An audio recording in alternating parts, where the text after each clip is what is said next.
আসসালামু আলাইকুম। আমাদের যে কোয়েল পাখিগুলো আছে ওইগুলার আমরা অনেক কিছু ট্রিটমেন্ট করে রাখছিলাম যাতে ঠান্ডা জনিত রোগ না হয়। আর এখন যেহেতু শীতের মধ্যে ঠান্ডা জনিত রোগ হবে এটা স্বাভাবিক। আর সমস্যাগুলো কিভাবে হয় তাও আজকে আপনাদের দেখানোর চেষ্টা করব। আর সমস্যাগুলো হলে সমাধান কিভাবে করবেন তাও আজকে দেখানোর চেষ্টা করব ইনশাআল্লাহ। তো সকালবেলা আমরা ফার্মে যেয়ে দেখতেছিলাম যে কিছু পাখির ঠান্ডা সমস্যা হইতেছে আর আমাদের মানে কিছুদিন ধরে ডিমের প্রোডাকশনও কমে গেছে। ঠান্ডার সমস্যা হলে কিভাবে বুঝবেন তার ডিম দেখে বুঝতে পারবেন আপনারা, আর আপনাদের ডিমের প্রোডাকশনও কমে যাবে আস্তে আস্তে। তো এই সময় করণীয় কাজটা হচ্ছে আপনাদের ঘরটা আপনারা ঠিকমতো পরিষ্কার করে রাখবেন। আর শীতের সময় যেহেতু আমরা ঘরটা ঢেকে রাখি অনেক ধরনের একটা গ্যাস হয়ে যায়। তো সকালবেলা সর্বপ্রথম কাজটা হবে যে আপনাদের ঘরটার থেকে যে পর্দা দিয়ে ঢেকে রাখেন পর্দাটা সরিয়ে দিবেন আর ময়লাগুলো পরিষ্কার করে দিবেন। কারণ এই ময়লার থেকে যে গ্যাসটা হয় গ্যাসটার কারণে আর কি পাখির ঠান্ডা লাগে। যেহেতু পাখির সমস্যা হয় আমাদের এই ময়লার মানে গন্ধ থেকে। আর যদি আপনি পরিষ্কার পরিচ্ছন্নতা করে রাখতে পারেন এই শীতের মধ্যে কোনো সমস্যা হবে না ইনশাল্লাহ। আর আমরা যেহেতু কোয়েল পাখিটা খাঁচায় পালি আল্লাহর রহমতে আমাদের কোনো একটা সমস্যা হয় না, কারণ আমরা ট্রেগুলো পরিষ্কার করে ফেললে আলহামদুলিল্লাহ আমাদের ঘরটা পরিষ্কার হয়ে যায়। যেহেতু আমরা ঘরটা ধুয়ে দিই তার জন্য ময়লাগুলো বাইরে চলে যায়। আর যারা লিটারে পালেন তাদের অনেক সমস্যা হয়, কারণ ভুসি চেঞ্জ করতে হয়, নাহলে ভুসিতে গন্ধ হয়ে যায়, তখন আরো বেশি সমস্যা দেখা দেয়। লিটারটা পরিষ্কার রাখা খুব ঝামেলা হয়ে যায়, কারণ যেহেতু রোদ উঠে না, রোদ না উঠলে ভুসিটা ভিজে থাকে। শীতের দিনে ফ্লোর ঘামে যেহেতু কুয়াশা পড়ে তার জন্য লিটারটা অনেক ঝামেলা করে। আর এখন অনেকে জিজ্ঞেস করতে পারেন ভাই আপনারা কদিন আগে একটা ভিডিও দিলেন, যে ভিডিওর মাধ্যমে দেখলাম 83 সেল ক্যারপ্লেক্স যে আপনারা ঠান্ডা জড়িত রোগের মানে সমাধান করছিলেন।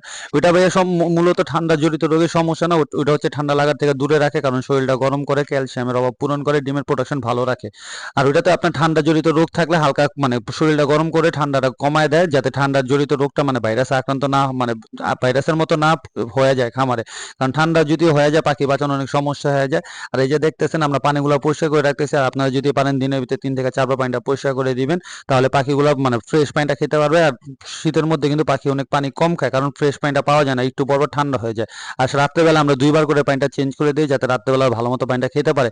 আর খাবারের জায়গাটা পরিষ্কার করে দিবেন, কারণ অনেক সময় আমরা খাবার দিতে দিতে ফাঙ্গাসের মতো মানে এক জায়গায় জমা যায়, তখন এটা আরেক সমস্যা হয়। ওই খাবারটা রয়ে গেলে দেখবেন আস্তে আস্তে ওই খাবার থেকে আপনার ফাঙ্গাস হয়ে যাবে, পেটে জড়িত গেলে হজম শক্তি ঝামেলা করবে, অনেক সময় পাখি এখান থেকে রানী ক্ষেত্র হয়ে যেতে পারে। আর এই যে দেখছেন এটা হচ্ছে ডক্সিবেট, আমরা এখানে 10 লিটার মতো পানি নিচ্ছি, এখানে আমরা 10 গ্রামের মতো ওষুধ দিয়ে দেবো। আর এই যে সাথে দিব মাইক্রোনিট। ডক্সিবেট আর মাইক্রোনিটটা একসাথে দিলে মানে ঠান্ডার জন্য অনেক ভালো কাজ করে। দুটো একসাথে মিশিয়ে দেবেন আর টানা একসাথে 4 থেকে 5 দিয়ে দেবেন, ইনশাল্লাহ আপনাদের ঠান্ডা জড়িত যে সমস্যাগুলো হবে সব সমাধান হয়ে যেতে পারে। আর যদি অনেক সময় আপনারা ডাক্তারের সাথে কথা বলে নেবেন, অনেক জায়গায় অনেক সময় ঠান্ডা জড়িত রোগ না থাকা সত্ত্বেও অনেক সময় মানে বুঝে না তার জন্য।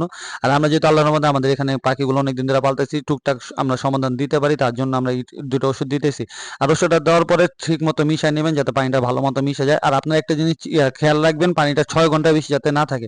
আর যদি পারেন 3 ঘন্টা পর পর চেঞ্জ করে দিলে আরো ভালো, হয়তো ওষুধ খরচ একটু বেশি যাবে কিন্তু পাখিগুলো সুস্থ থাকবে, ভালো পানিটা খাবে।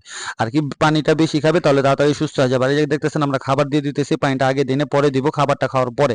আর পাখিগুলো খাবারটা আমরা কিন্তু পরিষ্কার করে দিচ্ছি। আর পারলে আপনারা খাবার পাত্রটা প্রত্যেকদিন পরিষ্কার করে দিবেন, করে দেওয়ার পরে যে আমাদের ময়লাটা যেখানে আমরা ফেলছি লিটারটা ওই ঘরটা আমরা ধুয়ে দিব। ধুয়ে দেওয়ার সাথে সাথে ওই লিটারটা বাইরে চলে যাবে, আমাদের মানে রুমটা পরিষ্কার হয়ে যাবে। আমরা চারপাশে পর্দা তুলে দিছি যাতে গ্যাসটা বের হয়ে যায়। আমরা প্রত্যেকদিন সকালে এই কাজটা করি।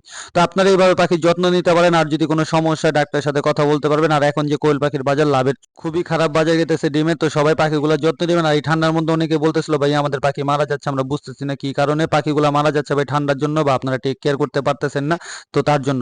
আর পাখিগুলো ডিমের পাখিগুলো রাত 10টা থেকে 10:30 পর্যন্ত লাইট দিয়ে রাখবেন, লাইট দিয়ে রাখলে পাখিগুলো সুস্থ মতো মানে ঠিক মতো খাবার খাবে। আর রাত্রেবেলা 10টা বা 10:30 পর লাইটটা বন্ধ করে দিবেন, যাতে পাখিগুলো রেস্ট নিতে পারে, পরের দিনে ডিম পাড়ার জন্য ওরা প্রিপার নিতে পারে বা প্রস্তুতি নিতে পারে, কারণ সবকিছুর একটা রেস্ট দরকার আছে।